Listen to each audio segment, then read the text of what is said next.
А во продолжение ние веднаш одиме со уште едно линковско вклучување во живо, овој пат од Битола, каде изградбата на топловодот се одвива со предвидената динамика.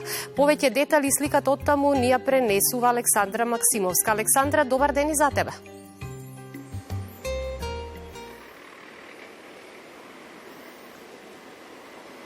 Добар ден, Сузана. Времето во Битола е пеколно жешко, температурите се високи. Машините одмараат, работниците не се на терен, но тоа не ја попречува работата да се одвива со предвидената динамика. Проектот на топловод со забрзани чекори ги освојува битолските улици. За тоа во која фаза е проектот, што е сработено, а што останува допрва да се сработи, ќе разговараме со нашиот денешен гостин Горан Козаров, директор на Топлификација Битола. Добар ден. Добар ден. Пред се сакам да ви се заблагодарам за можноста да дадеме некоја информација околу топловодот и динамиката на изведба и да ги поздравам граѓаните и гледачите на Македонската радио телевизија. До која фаза е стигнато моментално топловодот и како се одвиваат градежните активности со оглед дека има препораки од влада? Моментално топловодот во Битола се изведува се уште првата фаза, значи тоа е поставување на цевките, градската инфраструктура. Знаеме дека од Рек до Битола цевките се поставени. Сега се работи на градската мрежа.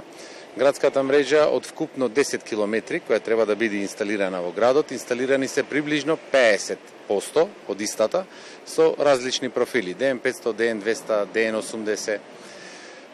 Согласно препораката на владата, знаеме дека не треба да работиме од 11 до 17 часот, тоа се почитува. Се почнува со работа во 5 часот, потоа после забраната, после 5 часот се работи до 9. Работиме согласно насоките и динамиката ја следиме и се трудиме да биде како што е според дадениот проект. Овде моментално започнав пред неколку дена, меѓутоа работата оди доста брзо уште. На кои други локации низ градот се работи паралелно? За локации на колку можеме да работиме и колку можеме динамиката да ја убрзаме, не зависи само од изведбата, зависи и од институциите, како општина Битола. Знаеме дека е лето, туристичка сезона, Битола има многу туристи и мораме да следиме таа динамика за да не се побречи движењето и сообраќајот. Овде почнавме пред 3 дена, значи од понеделникот, попладне и имаме сработено околу 200-250 метра, динамиката оди стварно брзо. Тука се работи со помали профили од претходните, значи DN200 и динамиката ќе оди побрзо на овие профили.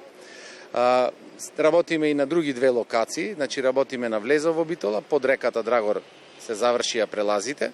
Сега се санира таму и се враќа во првобитна положба таа локација под реката Драгор.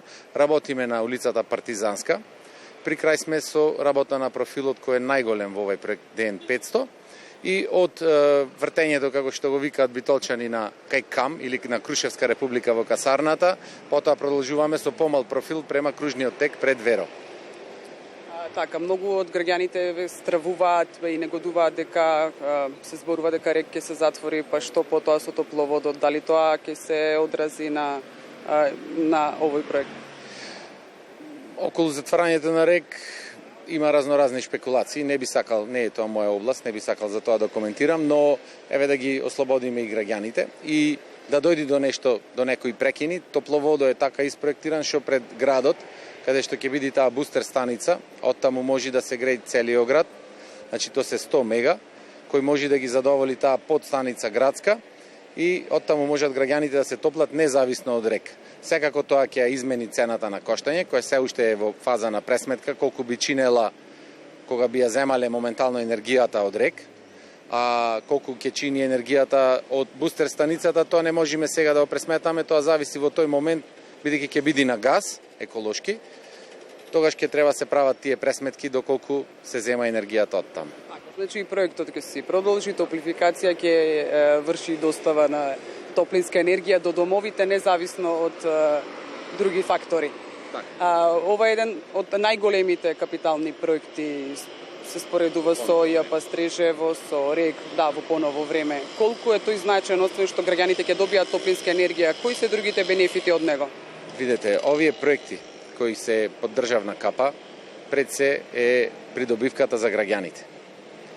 Овој модерен проект кој се изведува во ова модерно време сигурно треба да донеси заштеда пред се за грејање на објектите на граѓаните, потоа еколошкиот момент, кој е многу битен, знаеме, претходно имаше и многу протести за Битола за загадување и тие работи, ова е тој проект кој треба да го намали загадувањето на нула.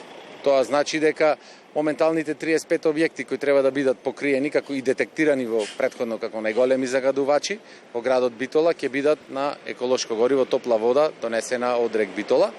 А наредната фаза која треба да ги опфати сите 8 котлари кои порано ги работеше топлификација Скопје, тука имаме таргетирани околу 3000 станови кои ќе бидат приоритет на топлификација Битола да ги приклучат, тогаш веќе загадувањето ќе биде на минимум во градот. Првично ќе стигна до 36 институции, па во втора фаза потоа ќе се работи за приклучување на оние првично 3000, да речеме, домаќинства. Дали останува предвидениот рок за пуштање во употреба на топловодот за грејната 2025-2026? Видете, тоа е, ние сме во обсегот на движење досега, но гледаме сите овие застои, ние не можеме да предвидиме за тие 18 или 20 месеци што ќе се случи кои ги се дадени за изведба на овај дел. Бидејќи сега имаме туристичка сезона, имаме забрана за работа на некои делници, имаме жежок период кој исто така имаме со препорака од владата да е намалена динамиката на работа, работниците да одмараат. Сите овие работи ќе допринесат. Се надевам, ние ќе работиме да нема одлагање на рокот, но и да има, ќе биде многу малце. Ви благодарам за вашето одвоено време и ви посакувам успешна и брза работа. Ви благодарам и вас. Сузе, како што можевме да забележиме од разговорот со директорот Горан Козаров, иако е времето топло и луѓето многу не размислуваат за топлификација и за топлина до нивните домови моментално, дека за следната грејна сезона 2025-2026 првично 36 институции ќе можат да го користат овој проект и да добиваат топлинска енергија од проектот. Тоа е се.